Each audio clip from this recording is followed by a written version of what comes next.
Quiero que lo observes y repites lo que hagas. Mm, A ver si lo dominas. Iremos a la siguiente. Ya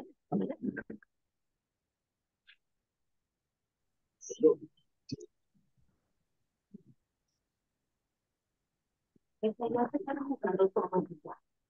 Ya, libre. ¿Trabajas mañana? Sí, tranquila.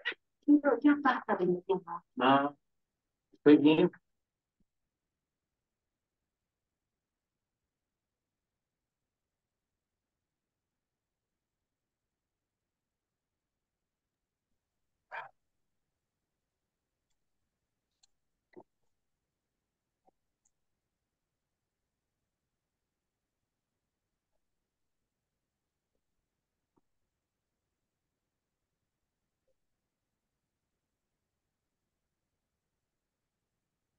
mm. Hola, ¿no tienes un lapicero?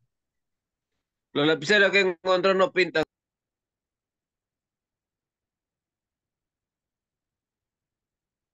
Bien, entonces hemos visto los dogmáticos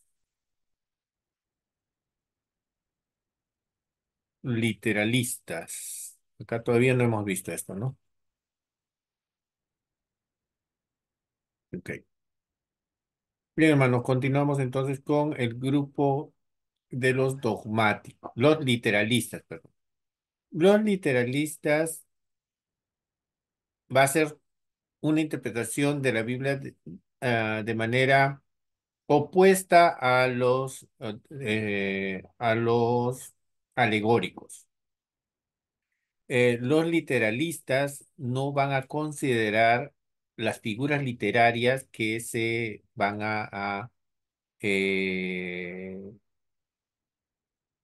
que se van a usar en la Biblia. Nosotros más adelante vamos a ver, creo que algunos ya conocen algunas figuras literarias que están dentro de la Biblia. Por ejemplo, en la Biblia vamos a encontrar eh, alegorías, vamos a encontrar metáforas, vamos a encontrar eufemismos, vamos a encontrar sinécdoques, vamos a encontrar metonimias, símil. Hay figuras literarias. En ese caso, si encontramos esas ciertas figuras retóricas, también se dice, en ese caso nosotros no podemos interpretar de manera literal a esas figuras literarias. Precisamente, como son figuras literarias, no se puede verlo de manera literal. Tenemos que verlo de manera figurativa, porque así dice esa forma de hablar, ¿no? Es figurativa. Entonces, por eso, algunos lo figurativo lo interpretan literal y lo literal lo interpretan figurativo, ¿no? Como hemos visto esto, ¿no? Algunos Pascua, ¿no? Cuando Jesús reparte el pan, dice, esto es mi cuerpo. Si yo lo interpreto esto de manera literal, no tiene ningún sentido, no tiene ninguna lógica, porque el pan que repartió Jesús no podría ser el cuerpo literal de Jesús. No tiene lógica eso, no tendría sentido interpretarlo de esa manera. Pero si yo lo interpreto de manera literalista, pues voy a formar un tipo de doctrina que se llama la transubstanciación, ¿no? Entonces, ahora pues se cree que cuando se come el pan de la Santa Cena, se transforma literalmente en cuerpo de Cristo. Incluso algunos no quieren masticar el pan porque piensan que le va a salir sangre. Pero eso ya es exagerado, pues, ¿no? Pensar de que el pan se va a transformar en carne humana, ¿no? Eso no es parte.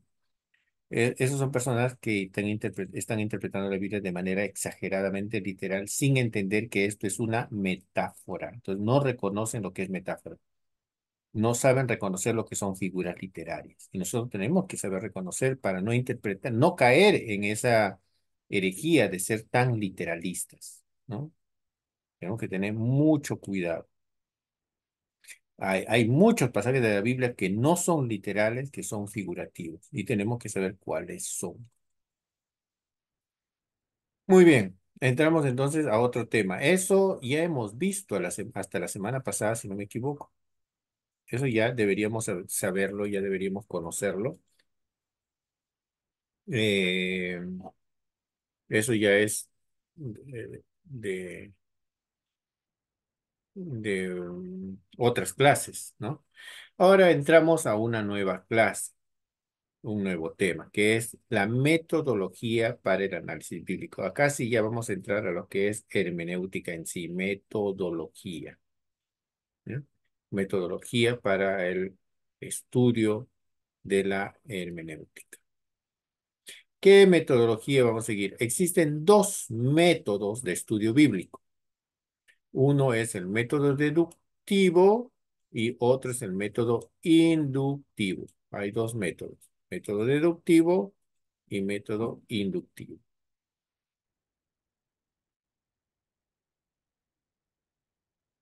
Y vamos a entender cuáles son, qué quiere decir estos métodos. El método deductivo siempre va a ir de lo general, de lo complejo o de lo extenso, va a ir a lo pequeño, a lo particular, a lo simple. ¿No? Va a ir de lo, vamos a decir, va a ir de lo grande a lo pequeño, a las partes.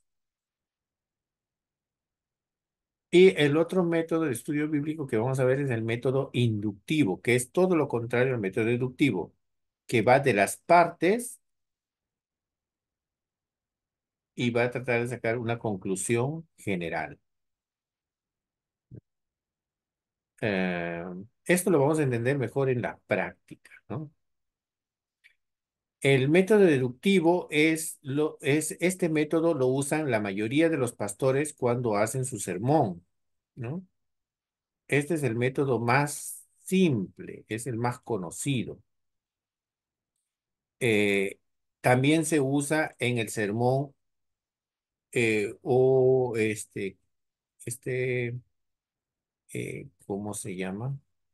Este método homilético. Hay un método homilético que es expositivo. Ahí está. Cuando alguien va a hacer un sermón expositivo en la homilética, tiene que usar este método deductivo. ¿Cómo es el método deductivo? Por ejemplo, el método deductivo es cuando un pastor dice, vamos a leer el capítulo 1 del libro de Hechos, ¿no? Y vamos a interpretar ese capítulo 1. Y entonces, ¿qué hace el pastor? Va a dividirlo en partes, ¿no? El capítulo 1 de repente va a dividir entre el versículo 1 al versículo 3, luego va a dividir el versículo 4 al versículo 6, luego va a dividirlo entre el versículo, no sé, 7, el versículo 10. Va a dividir en partes ese capítulo y va a sacar un sermón. Entonces, el método deductivo se usa para hacer sermones expositivos. Va a tener y en ese caso ustedes saben que los sermones, cuando empiezan, el pastor va a decir, no, mire, este sermón tiene el título de, por ejemplo, el bautismo en el Espíritu Santo. Y va a constar de tres partes. Uno, dos, ¿no? Tres. Y te dan incluso los nombres de cada parte, ¿no? Por eso este método deductivo es el más usado. O alguien que dice, quiero, hermanos, hoy vamos a explicar el, en la parábola del sembrador. Entonces, vamos a ver la parábola del sembrador y va a dividirlo en partes, ¿no? La primera cayó vamos a ver cómo es el primer tipo de semilla.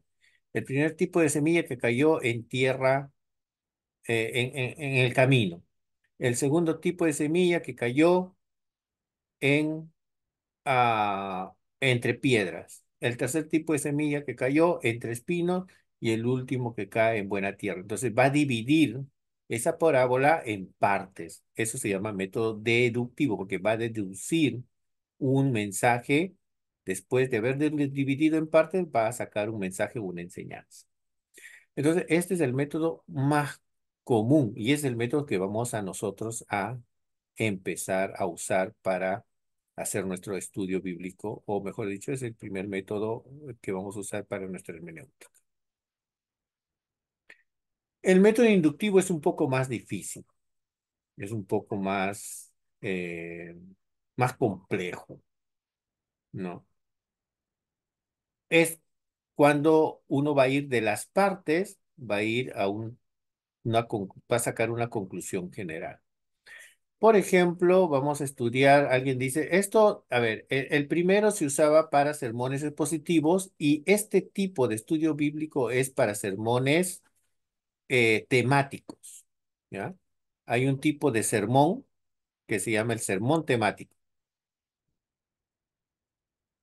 ¿Qué es el sermón temático? El sermón temático va a coger temas bíblicos, no pasajes bíblicos como lo que hemos visto anteriormente, en la que se cogía, por ejemplo, el capítulo 1 de Hechos y ese tema se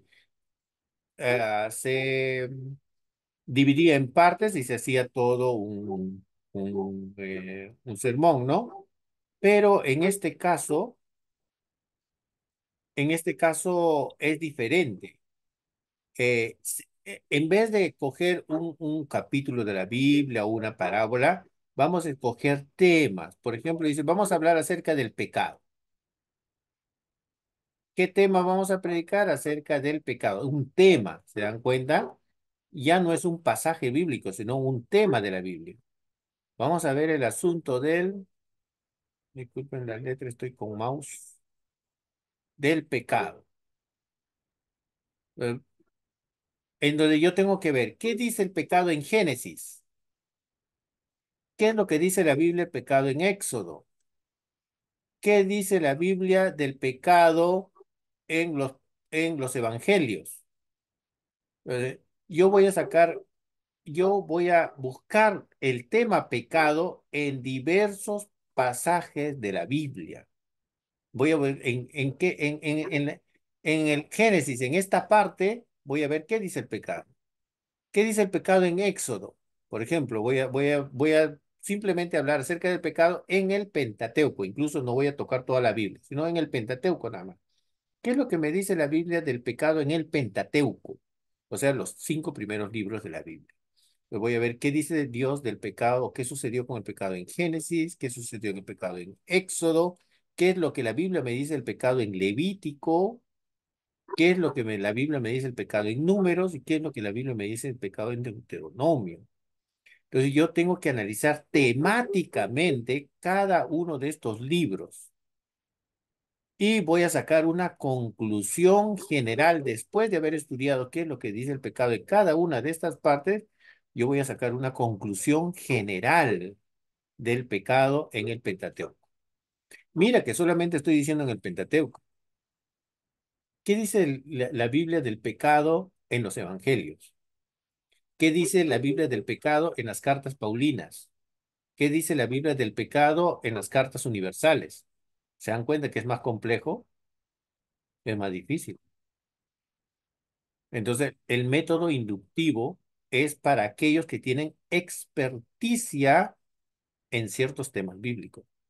Entonces, por eso hay algunos que contratan, ¿no? Así, algunos expositores de la Biblia. Dice, pastor, usted me ha dado cuenta que usted es especialista en los evangelios.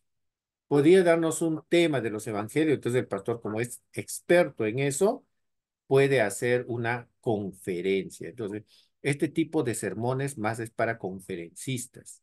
Los conferencistas usan el método inductivo, no usan el método deductivo. Los conferencistas no cogen un pasaje bíblico y no lo interpretan, como lo hacen todos los pastores en un culto. Ellos van a hablar de un tema que está disperso en varias partes de la Biblia. Y para eso tiene que ser experto, ¿no? Por ejemplo, yo digo, vamos a hablar acerca de los dones espirituales.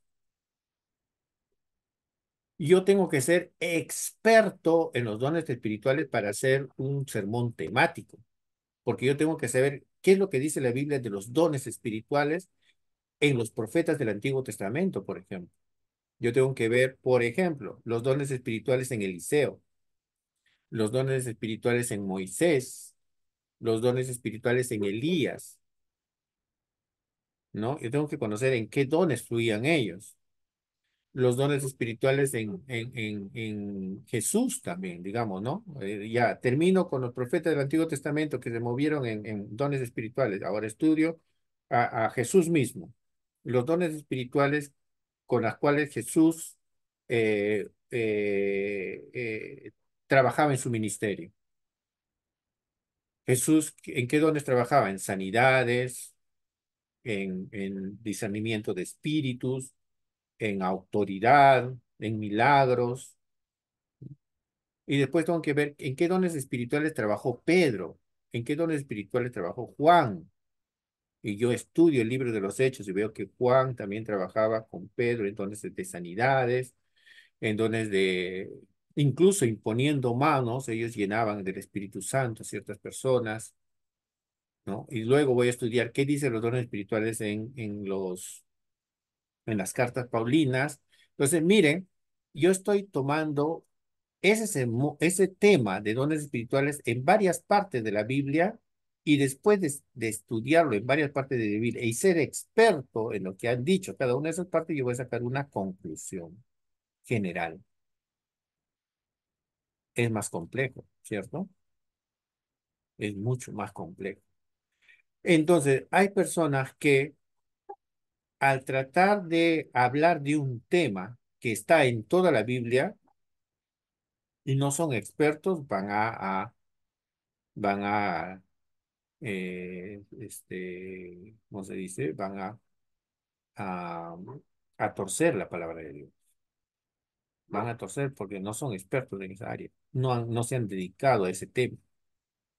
No puedes hacer, para un sermón temático, no puedes hacer este método. Este método deductivo no se puede hacer para un sermón temático. Es imposible. Porque el sermón temático requiere un estudio de cada parte de la Biblia, de cada parte. Y lo mismo del diezmo, ¿no? El diezmo es un tema. Entonces yo quiero hablar del diezmo. Entonces el diezmo, como es un tema, tengo que hacer un sermón temático. Yo no puedo hacer un sermón temático del diezmo con un método, con este método deductivo. Digamos que yo quiero hacer un sermón del diezmo con este método. Voy a cometer terribles herejías. ¿Por qué? Porque vamos a hablar del diezmo según Malaquías. Pero según Malaquías es un pedacito, pues, ¿no? Malaquías es un pedacito de todos los pasajes bíblicos que habla sobre el diezmo. Y hay algunos van a hablar del diezmo según el Evangelio de Mateo. Es un pedacito de todo lo que la Biblia dice en los diezmos. Entonces, si yo quiero sacar una conclusión de este pedacito, pues voy a torcer la palabra de Dios. Y hay muchos así. Hermanos, voy a hablar del diezmo, ya. Entonces, ¿de qué parte del diezmo? Solamente del Génesis. Pero el diezmo no solamente se habla en Génesis. El diezmo se habla en Génesis, Levítico, Número, Deuteronomio, Reyes, profetas, como Malaquías. Se habla en los evangelios. Jesús habla en los evangelios. Se habla en las cartas paulinas como Hebreos. Entonces, yo no puedo sacar una conclusión general del diezmo solamente de un pedacito de la Biblia. Por eso, para hablar del diezmo, tengo que hacer un sermón temático. Tengo que hacer sí o sí un sermón temático. Y para hacer un sermón temático, yo tengo que ser experto en este tema. Experto, literalmente. Tengo que conocer el diezmo en Génesis. Tengo que relacionar esta parte del diezmo en Génesis, tengo que relacionarlo con números o con Levítico. Porque Levítico habla bastante del diezmo. Esto, lo que dice en Levítico, tengo que relacionarlo con lo que dicen números. Esto, lo que dice en números, tengo que relacionarlo con lo que dice en Reyes. Eso es lo que dicen Reyes y cada uno de esos pedacitos de la Biblia que habla del diezmo, tengo que relacionarlo con los del Nuevo Testamento. Y de ahí tengo que sacar recién una conclusión general. Si no, voy a estar sesgando las escrituras y voy a estar diciendo cualquier cosa de lo que no dice la Biblia.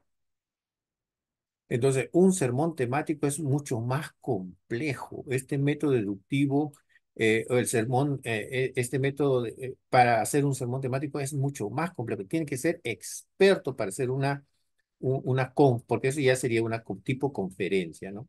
No sería una prédica. Tienes que ser muy experto. Entonces, ¿Por qué hay tantas, en qué, a ver, cuando se predica la palabra de Dios, por qué hay cuántos problemas o tantos diferentes tipos de ideas que se tiene con respecto al diezmo? Es porque cada uno va sacando su idea solamente de una partecita,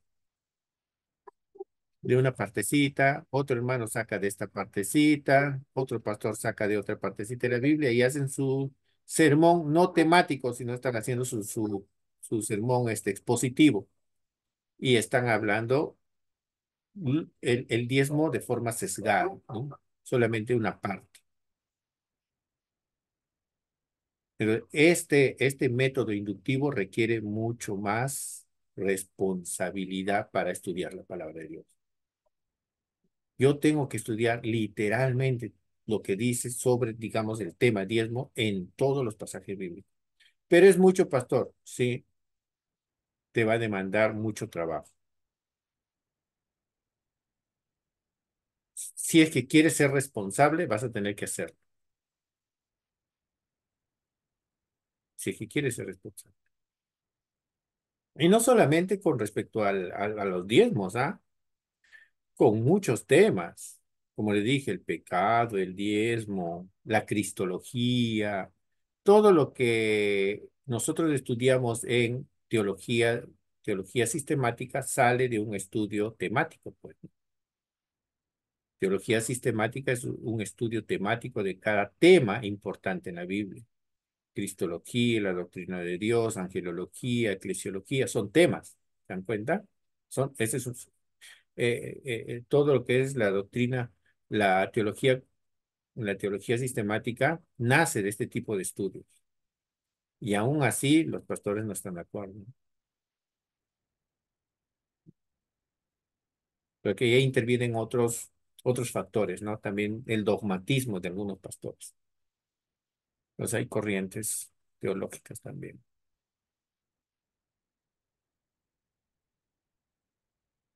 Entonces, estos son los dos tipos de acercamiento bíblico que vamos a tener. Deductivo, que usan normalmente los pastores para hacer sus prédicas de manera deductiva, cogen un pasaje bíblico, lo analizan en sus partes, ¿no? Dicen, hermanos, vamos a hacer parte uno, parte 2, parte 3, parte 4 y sacan su conclusión. El inductivo es mucho más complejo, ¿no? Como le hemos dicho, es para hacer un sermón temático. Y esto normalmente se hace en nuestro caso, en seminarios, ¿no? Porque acá en los seminarios estudiamos temas. Vamos a estudiar cristología, ¿ya? Y sacamos una síntesis. Esto normalmente se hace en los cultos, en las iglesias, deductivo, ¿no? Mano, vamos a hablar de la parábola del sembrador, del hijo pródigo, de la muerte de Jesús, etcétera, de la redención. Bueno, bueno, la redención. La redención no, ese ya sería inductivo, ¿no? Vamos a decir, vamos a hablar de hechos de la venida del Espíritu Santo, vamos a hablar de los viajes del apóstol Pablo, aunque los viajes del apóstol Pablo ya serían inductivos, pero más que todo pasajes enteros de la Biblia, ¿no? El capítulo 1 de Gálatas vamos a leer, por ejemplo, entonces en ese caso ya es una prédica deductiva, porque va a coger un pasaje bíblico y simplemente lo va a dividir en partes, entonces es más sencillo, ¿no? Sin embargo, el inductivo es mucho más pesado. Tienes que tomar temas y es el más complejo. Por ejemplo, el método inductivo se usa para biografías también, ¿no? La biografía del apóstol Pablo. Eso no está en un solo pasaje de la Biblia. Yo tengo que relacionar pasajes de Hechos, pasajes de Gálatas y los pasajes de las cartas para poder recién sintetizar y sacar una biografía del apóstol Pablo. Porque para sacar una biografía del apóstol Pablo, no vamos a encontrar en un solo pasaje bíblico, tenemos que buscar varios pasajes bíblicos. Eso si es que solamente usamos la Biblia, pero también podemos usar libros de historia para ver qué es lo que dice acerca del apóstol Pablo también, ¿no? Entonces, para hacer un análisis biográfico, sí necesitamos usar el método inductivo. No podríamos usar el método deductivo, imposible, porque no hay un pasaje bíblico que diga, este es la biografía del apóstol Pablo. No vamos a encontrar en la Biblia. Así es que en ese caso tenemos que hacer un trabajo inductivo. Ahora, hay un método que es más complejo, que es el mixto, donde se va a unir el pasaje, el método deductivo y el método inductivo. Es mucho más complejo todavía. Es mucho más complejo, porque es cuando uno estudia un pasaje de la Biblia, digamos, yo estoy estudiando, eh, a ver, la parábola del la parábola de, no, a ver, vamos a estudiar la historia del rico y Lázaro, ¿no? Rico y Lázaro, acá está la historia. Yo lo voy a dividir en partes, voy a ver qué es lo que dice la parte uno, cómo inicia la historia, qué pasó después, qué pasa cuando muere Rico y Lázaro, parte 2, parte 3, cuál es la solución en qué termina la historia, ¿no? En tres partes lo divido, Rico y Lázaro, ¿no? En tres partes. Sin embargo, cuando estoy estudiando estas partes, cuando estoy estudiando la historia de Lázaro y veo que, por ejemplo, en una parte dice, y fueron el rico fue llevado al seno de Abraham, y el rico, perdón, Lázaro fue llevado al seno de Abraham y el rico estaba en tormento. Entonces, ahí hay dos palabras que yo tengo que estudiar en toda la Biblia, que es el lugar de tormento. Y ese estudio que era simplemente deductivo, que estaba estudiando simplemente esa historia, ahora me va a llevar a estudiar en la Biblia cuál es el lugar donde van los muertos. Y ahora, de lo que estaba haciendo el método deductivo para estudiar el rico y Lázaro, la historia de rico y Lázaro, me lleva esto a investigar cuál es el lugar de los muertos. Y tengo que estudiar qué dice la Biblia. Ahora voy a dividir este lugar de los muertos, voy a estudiarlo en partes, en varias partes de la Biblia. ¿Qué es lo que me dice la Biblia del lugar de los muertos en Génesis? ¿Qué es lo que me dice la Biblia del lugar de los muertos en Job? ¿Qué es lo que me dice la Biblia del lugar de los muertos en los Salmos? ¿Qué es lo que me dice la Biblia en los Evangelios acerca del lugar de los muertos? ¿Qué es lo que me dice la Biblia en Apocalipsis del lugar de los muertos? Y estoy haciendo un estudio mixto. Tanto estoy usando el método deductivo y a la vez ahora estoy usando el método inductivo para sacar una conclusión general. Esto es más complejo todavía, ¿cierto? Pero ¿por qué tengo que hacer esto? Yo tengo que hacer esto porque soy responsable en dar, yo estoy siendo responsable en qué es lo que voy a transmitir al pueblo de Dios. ¿Qué es lo que yo voy a transmitir al pueblo de Dios? ¿Solamente una parte de la Biblia? ¿Solamente un pasaje y no he considerado ni he relacionado los otros pasajes de la Biblia que hablan de ese mismo tema? No, yo tengo que ser responsable, tengo que ser profundo, tengo que hablar con coherencia, tengo que hablar, tener fundamento, ¿no? Para responder, eh,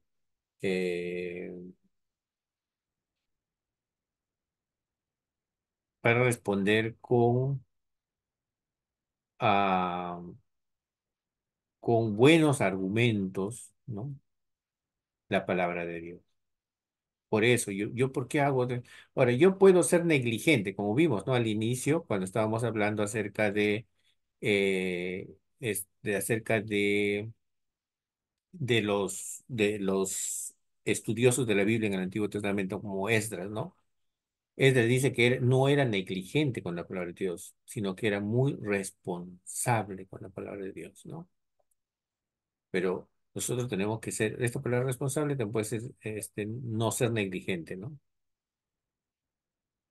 Entonces, por eso es que se hace este tipo de trabajo en el estudio bíblico. Tenemos que hacerlo sí o sí.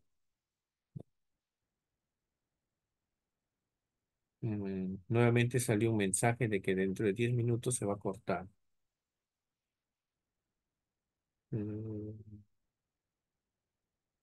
Todavía tenemos 8 minutos.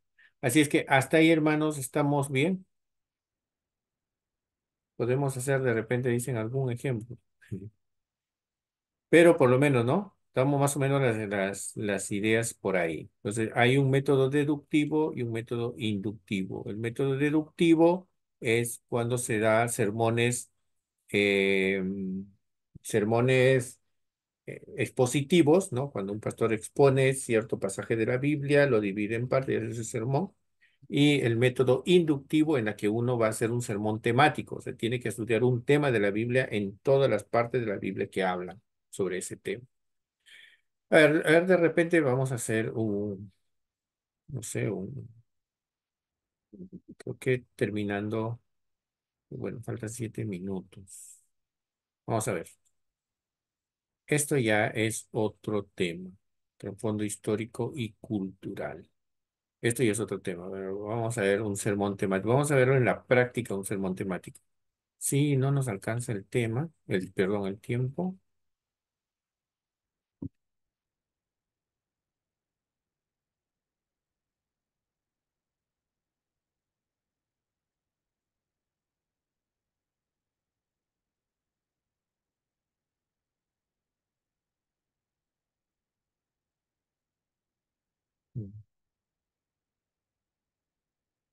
Bueno, faltan 7 minutos.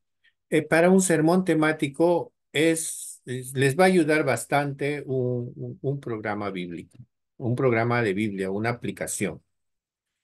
Les va a ayudar más, va a ser más rápido. Si es que no tienen un aplicativo bíblico, tienen que usar una concordancia bíblica. El problema de las concordancias bíblicas, para hacer un sermón temático, el problema de las concordancias bíblicas es de que no tiene los versículos completos. Ah, ah, Así es que si una concordancia no tiene los versículos completos, no se va a poder hacer un sermón temático.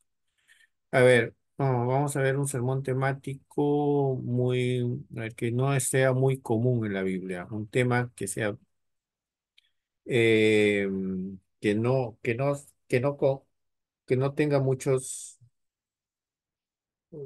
pasajes bíblicos. A ver,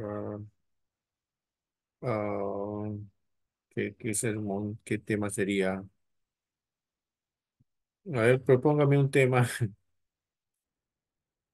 A ver, ángeles. Alma. A ver, alma puede ser. Ya está bien, vamos a ver Seol, ¿ya? No, en español. Mira, solamente hay 63 veces que se usa esta palabra, 63 coincidencias que se usa esta palabra en la Biblia, la palabra Seol. Miren, acá está. Vamos a ver en, en qué libros. A ver, acá está los libros en la que se está viendo. A ver, en Génesis, mira, hay 1, 2, 3, 4 veces se usa la palabra Seol. En Números se usa 2 veces. En Deuteronomio, una sola vez. En, en Samuel, también una sola vez. En Segunda de Samuel, otra sola vez. En Reyes, una vez. En Reyes, 2 veces. En Job, mira cuántas veces se usa la palabra Seol. 1, 2, 3, 4, 5, 6, 7, 8 veces se usa la palabra Seol en Job. Y miren cuántas veces se usa la palabra Seol en Salmos. Miren. Entonces, ¿dónde hay más información acerca de la palabra Seol? En el libro de los Salmos. Mira, se usa una vez, dos veces, tres veces, cuatro, cinco, seis, siete, ocho, nueve, 10, 13, 14, 15 veces la palabra Seol en el libro de los Salmos. Entonces es un libro que me va a dar mucha información acerca del Seol. También Proverbios. Ahora, estos libros son muy antiguos, ¿no? Proverbios, Salmos, Job, son libros que son muy antiguos en la Biblia. Mira, hablan del Seol, Seol, Seol, Seol, en Proverbios. Los libros proféticos que más habla acerca de Seol es Isaías. Mira, Cantares y Eclesiastés solamente una sola vez. En Isaías, miren, una, dos, tres, cuatro, cinco, seis, siete, ocho, 9 veces se usa la palabra Seol.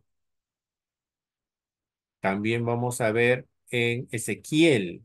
Mira, una, dos. No hay en Jeremías. Mira, en Jeremías no se usa la palabra Seola. En Jeremías, por lo menos en español, no está. En español. Porque otra cosa es ver la palabra Seol en el hebreo. Porque, ¿qué es lo que pasa acá?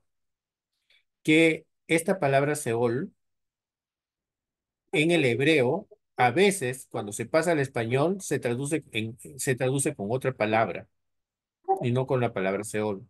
En algunas Biblias se traduce como sepulcro incluso. Entonces, como está en español la palabra sepulcro, el aplicativo no lo puede encontrar. Por eso es necesario también conocer los idiomas en general. Pero este es para un método inductivo, ¿no? Obviamente, estamos viendo cada pasaje que habla de esa palabra, Seol. Y yo tengo que estudiar cada uno de estos versículos y relacionarlos para sacarse una conclusión general, para decir con propiedad qué es lo que realmente la Biblia dice con respecto al Seol. Porque si yo solamente, miren, yo solamente voy a leer qué dice del Seol según Eclesiastés. Hermanos, voy a enseñarle lo que dice el Seol, qué es el Seol según Eclesiastés. Qué parte es Eclesiastés de toda la Biblia que habla sobre el Seol? Casi que un 1%, exagerando. Todos los que vinieren a la mano para hacer, hazlo según tus fuerzas, porque en el Seol, a donde vas, no hay obra, ni trabajo, ni ciencia. Este versículo usan muchos, sobre todo los testigos de Jehová, para adoctrinarlo lo que es el Seol. Pero, ¿qué tipo de información te da Eclesiastés con respecto al Seol? Casi nada. ¿Y qué tal si relacionamos este versículo con los demás versículos de la Biblia que hablan sobre el Seol? ¿Estarán de acuerdo todos los versículos con este versículo? ¿O los demás versículos me darán otra información del Seol con las que yo tengo que relacionar? ¿Cierto? Entonces, si yo hago un sermón expositivo del Seol con solo este versículo, voy a decir cualquier cosa menos lo que la Biblia dice sobre el Seol, realmente. Y mira que estamos viendo solo del Antiguo Testamento,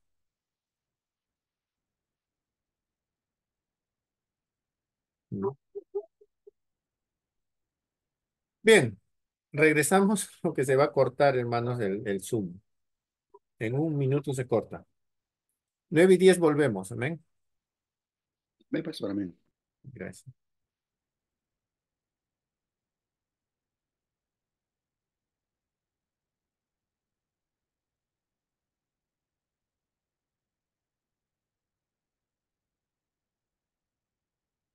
Hay algunos que ya no están siguiendo.